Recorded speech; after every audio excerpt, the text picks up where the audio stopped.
Hello, hello, hello, and welcome to Learn English Live 18. My name is Steve Ford, and I am happy you have joined me here for our lesson. Today, I have an interesting question which I quite often get from my students every day. Every day. This question is related to students who've studied English for some time but feel they just can't speak properly. So here we have a question from a physicist from Slovakia who wrote to me on my Facebook page, and I said, "That's a great question. Could you record it and send it to me by email?"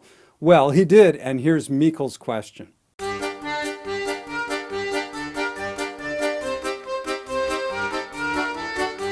Hello Stevie, in the beginning, I'm sorry if I bother you with my question. I have been studying English for 2 years and a half. I can understand native speakers, music, movies and whatever. But the problem is that I cannot express myself very well. I have to stop and think about the language. I mean the words don't come automatically. What should I do? Thanks for everything. I really appreciate your videos. Thank you so much for your answer.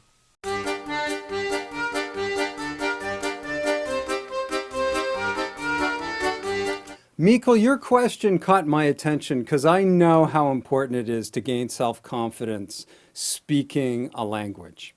So I'm going to share some of my teaching experience and also my learning experience with other languages to set you on the right track.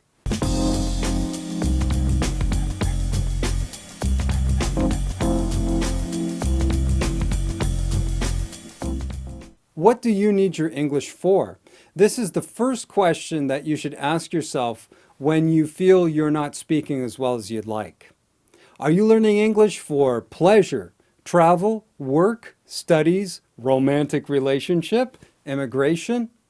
Once you know where you're headed, it's a lot easier to know what kind of level you want to speak.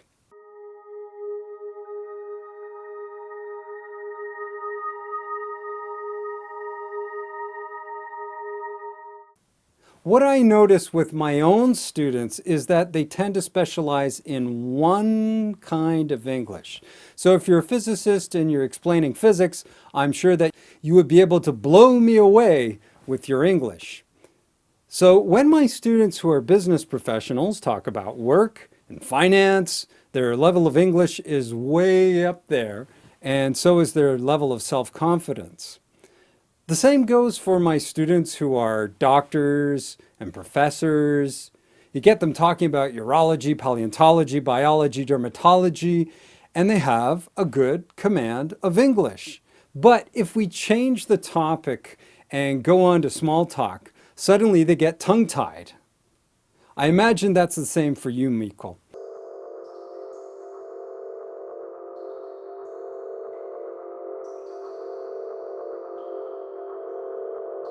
One part of my lessons that my students really enjoy is trying to find equivalent word forms for one specific word.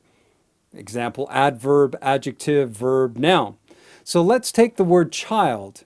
Childishly, childish, and no verb, and then child. Let's try one more. Bored. Boringly, bored, boring, to bore, and boredom. Maybe you didn't know that one.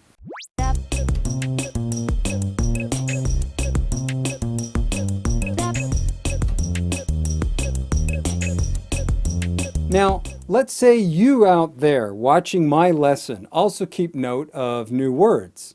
Highlight the ones that you like, but you have no native speakers to practice with. It happens.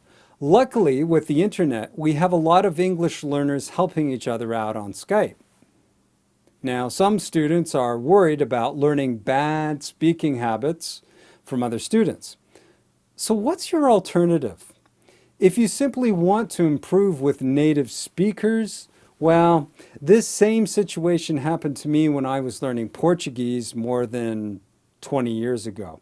I was living in Canada doing self-study by reading and watching TV programs, listening to music, and so on. I had a notebook of expressions and vocabulary, and I had to search around town and ended up finding this little old lady, sweet old lady, who happened to speak Portuguese. So I would go to her house once a week and we would talk about this and that over a cup of coffee. I also used to try and think in Portuguese constantly.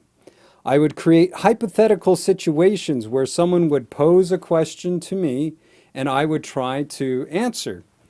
I didn't care that I'd be walking down the streets and mumbling Portuguese, eu sou você é, to myself, since I wanted to go back to Brazil and I knew that I needed to practice any way I could.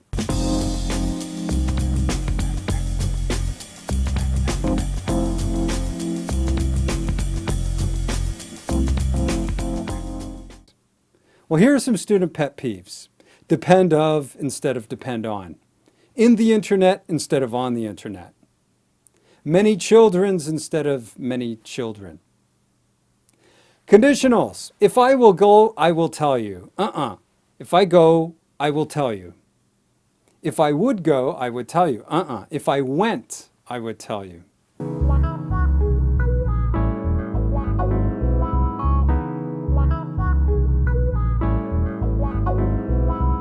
And what I like to point out to my students ASAP, I feel myself. I was curious to see this happening with all of my students who particularly speak Slavic and Romantic languages. I always say, be careful. In English, feel is just feel. I feel fine. If you say, I feel myself, it means you're touching yourself, so be careful. Well, Mikol and everybody out there watching this lesson, I hope I was able to share some of my teaching experience to help encourage you with your English learning. All of these mistakes are many times unconscious, but with a little self-correction, you can become more aware and improve. I see many students improving day by day. We'll catch you later and see you online. Bye for now. And one I like to point out to my students ASAP, I feel myself. I was curious to see this happening with all of my students who particularly speak Slavic and Romanic languages. Romanic? Yes, only in Romania we feel ourselves. Bloopers. No offense to the Romanians, it should be romantic.